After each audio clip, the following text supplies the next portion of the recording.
everyone and welcome to Inside Politics. I'm Anastasia Lavrina. Today we are diving into a major event that's drawing all eyes to the political world. The Conservative Political Action Conference taking place this week in National Harbor, Maryland, United States of America. This conference has been a cornerstone for the political right for decades, and this year promises to be even more significant. Why? Well, with President Donald Trump's victory in the 2024 election still fresh, there is an undeniable sense of momentum. CPAC is poised to be a real celebration of conservative ideals, policies, and a glimpse into where the Republican Party is heading post-election. This is not just average political gathering, it's an event where conservatives from all over the country, whether they are politicians, activists, or everyday Americans, come together to discuss the future of the movement, share ideas, and get fired up for the next chapter. More on this right now. Joining me from Maryland is Nuno Wahnon-Martins, political analyst. Thank you so much. Thank you very much. So this conference is always a major event for conservatives, but this year seems especially charged with energy after President Trump's victory. And before we could hear the speech made by Vice President J.D. Vance. You are physically there, so what's your take on the current atmosphere heading into this conference? Anastasia, before I answer your question, just to follow your words, the first statement by the chairman of CPAC was exactly that. Mr. Trump is in the White House because of every and single person in this room attending the CPAC conference. And this is exactly the mood here. The mood is very positive. I am very impressed by the fact that you see an amount of diverse people on one hand. You see a lot of foreigners joining here, but there is a positive mood, happiness in the air, and everybody is very much involved in discussing, and they are looking forward for a new chapter in American history through the Trump presidency. And more on what is happening there. We know at the same time while we are talking with you, the people are arriving, they're discussing the future of the conservatives. Therefore, what are your major expectations from the outcome of this event? So, like any American conference, what you always have is a division between the big ceremonial aspect of the conference, where everyone gathers, all the participants. You have the higher level speakers. You had the conference started with the Vice President J.D. Vance, and then you have the breakout sessions. In the breakout sessions, we will discuss a lot of issues, a lot of issues that really matter to the conservative electors. And those issues are the ones who, in my view, are influencing the new policy of the current administration, both internal and external. Everybody is very much enthusiastic about Dodge. And I also have to tell you that Elon Musk is going to be attending the conference. He's going to speak to the attendees. So it's a very interesting moment to see how people is very happy, people is very willing to meet, to discuss. And as I said, I don't want to repeat myself, but the atmosphere is very, very positive. Are we going to hear more about Trump's economic policies, his foreign policy stance, or could we see a greater focus on social issues? I think the focus will be dual. And the first focus will be internal and about how Trump is cutting the expenses of the state, trying to diminish the American public debt, on one hand. On the other hand, how the Trump administration is going to push in foreign policy in order to, of course, in the views of the conservative electorate, to make America great again. And in that case, I think there is a bête noire, as we say in French, which is the European Union. And we could see that as well with the speech of Vice President J.D. Vance. There will be the idea of creating and to secure the South Hemisphere for the American interests on one hand. On the second hand, to put pressure on the European Union regarding not only Ukraine, but many other issues as well, especially NATO.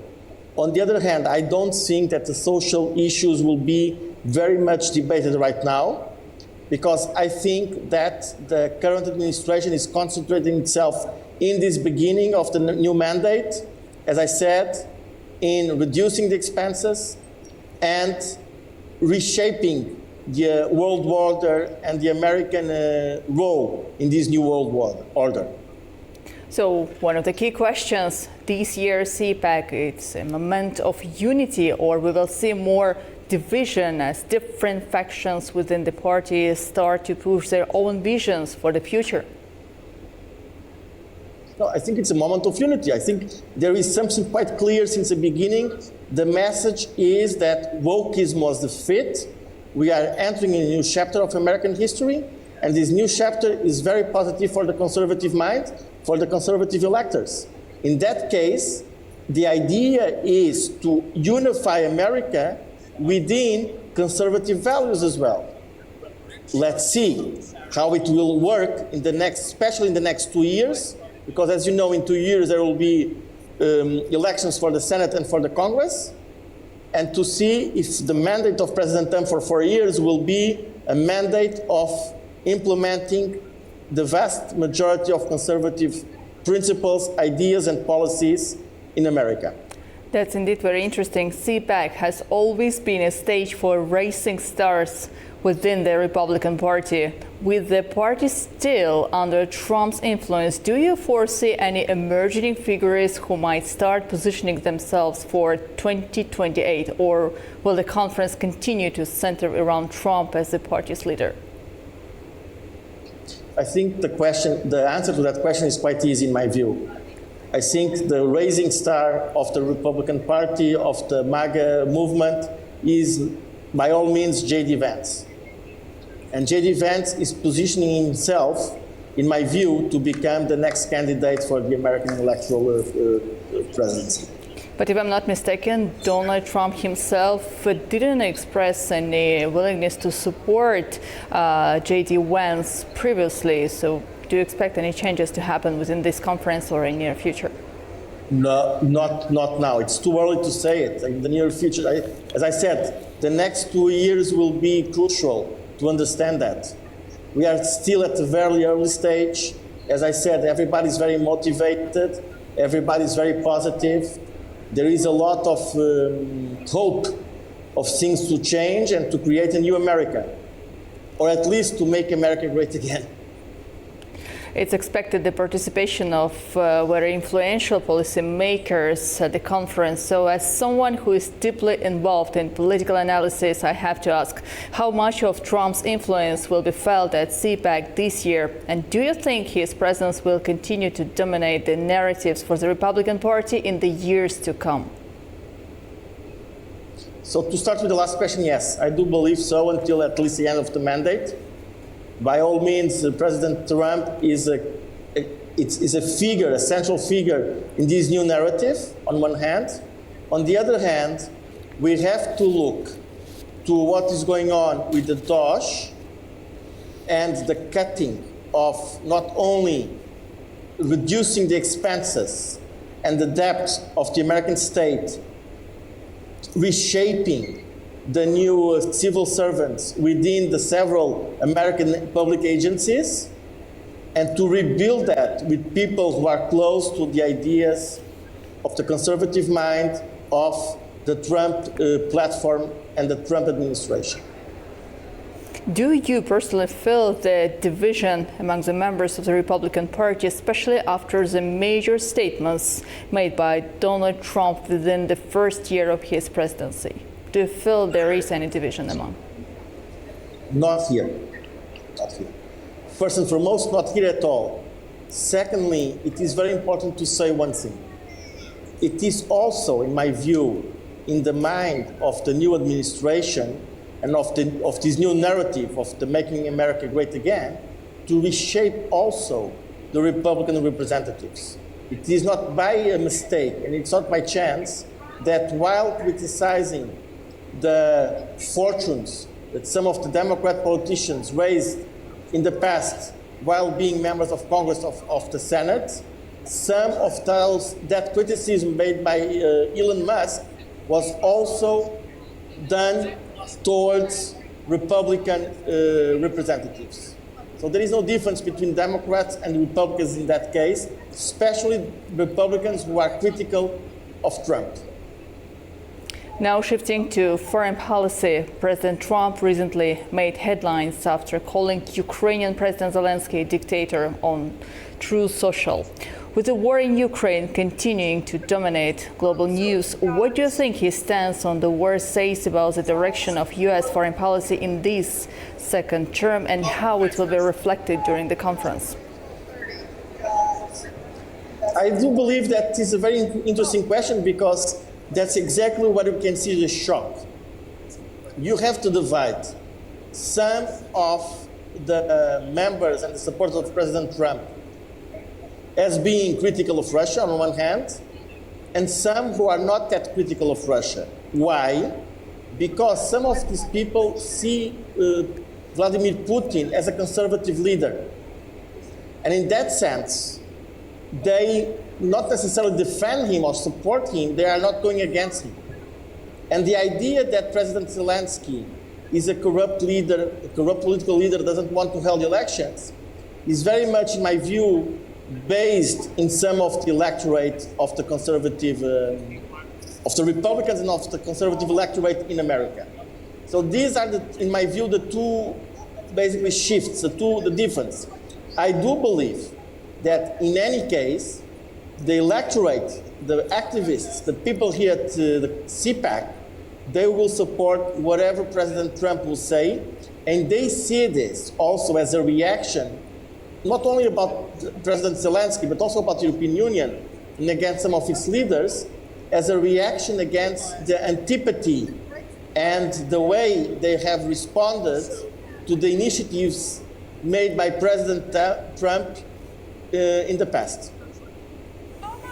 Support for Ukraine has been a major dividing line within the Republican Party, with Trump's remarks about ending the war and his calls for a different approach. Do you think the Republican Party is finally coming to a consensus on how to handle the situation in Ukraine, or are we still seeing fractures within the party?